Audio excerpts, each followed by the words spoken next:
આદિવાસી દિગ્ગજ નેતા છોટુ વસાવાની પાર્ટી ચૈતર વસાવાને બચાવવા માટે મેદાનમાં આવી છે અને કહ્યું છે કે ચૈતર વસાવા છે તેમને જેલમાંથી બહાર કાઢવામાં આવે, તેમને ખોટી રીતે ફસાવવામાં આવ્યા છે।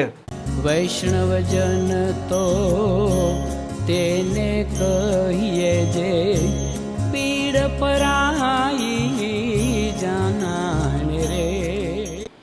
નમસ્કાર, આપ જોઈ રહ્યા છો નવજીવન ન્યૂઝ અને હું છું આપણી સાથે તોફિક ગાંચી। નર્મદાનું વર્તમાન સમયનું રાજકારણ છે તે ખૂબ ગરમાયેલું છે, કેમ કે એક સમયના કટ્ટર હરીફ સાંસદ મનસુખ વસાવા અને ચૈતર વસાવા સામ સામે રહ્યા છે, પરંતુ ચૈતર વસાવા જેલમાં ગયા છે। તેમના સાથે અન્ય લોકો પણ નર્મદાની સેશન કોર્ટમાં દોષી સાબિત થતા તે પણ વડોદરાની સેન્ટ્રલ જેલમાં બંધ છે। અને જે પ્રકારે હવે આદિવાસી રાજકારણ ગરમાઈ રહ્યું છે, એક પછી એક આદિવાસી નેતાઓ ચૈતર વસાવા સમર્થનમાં આવી રહ્યા છે। તેમાં ચૈતર વસાવાના ગુરુ અને જેના જોડેથી તે રાજકારણ શીખ્યા છે તે છોટુ વસાવાની પાર્ટી હવે મેદાનમાં આવી છે અને ચૈતર વસાવાના જેલવાસને લઈને તે ભારતીય જનતા પાર્ટી પર વરસી પણ રહ્યા છે અને તેમને જેલમાંથી બહાર કાઢવામાં આવે તેવી માંગ પણ કરી રહ્યા છે।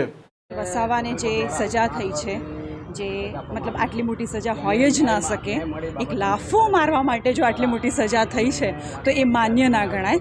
એના માટે અમે લોકો આજે આવેદનપત્ર આપવા આવ્યા હતા કલેક્ટરશ્રીને, અને અમે આગળ પીએમને મોકલીએ છીએ કે એમને ન્યાય મળે, અને અમને પૂરેપૂરો ભરોસો છે કે ન્યાયતંત્ર અગર કોઈના દબાણમાં નહીં હોય તો અમને પૂરેપૂરો ન્યાય મળશે જ। કલેક્ટર સાહેબે કહ્યું છે કે હું તમારું આ નિવેદન જે છે એ આગળ મોકલી આપીશ અને તમને જે સહાય થશે હું કરવાની કોશિશ કરી રહ્યો છું।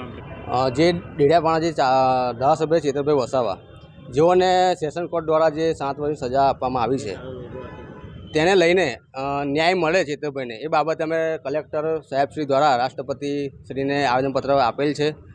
જેવી રીતના પાટીદાર અનામત આંદોલનની અંદર જે હાર્દિક પટેલ જે લોકો જે પર જે કેસ થયા હતા અને એ કેસ પર જે રાહત આપવામાં આવી છે, તો પછી આ ચેતરભાઈના કેસમાં પણ એમને રાહત મળે એ બાબતે અમે રાષ્ટ્રપતિ સાહેબશ્રીને આવેદનપત્ર આપેલું છે।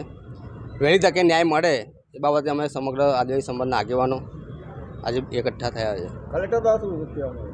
કલેક્ટર સાહેબે કીધું કે જરૂરથી અમે રાષ્ટ્રપતિ સાહેબશ્રીને અમે તમારું આવેદનપત્ર મોકલીશું અને ન્યાય મળે બાબતે અમે રજૂઆત કરીશું। હું ઘનશ્યામભાઈ મેલસંગભાઈ વસાવા, ભારત આદિવાસી પાર્ટી, અને અમારા સાથી મિત્રો છે એ અલગ અલગ સંગઠનમાંથી આવેલા છે। આમ છોટુ વસાવા અત્યારે બાપ પાર્ટી ચલાવી રહ્યા છે અને તેમના સમર્થકોએ વડોદરા કલેક્ટર કચેરીમાં આવેદનપત્ર આપ્યું છે અને ચૈતર વસાવાની રિહાઈ છે તેની માંગ પણ કરી છે। મનસુખ વસાવા પણ માંગ કરી ચૂક્યા છે ચૈતર વસાવાને લઈને, અને સાથે સાથે મહેશ વસાવા પણ દુઃખ વ્યક્ત કરી ચૂક્યા છે। આ પ્રકારના સમાચાર માટે નવજીવન ન્યૂઝ ચેનલ સાથે જોડાયેલા રહો। નમસ્કાર।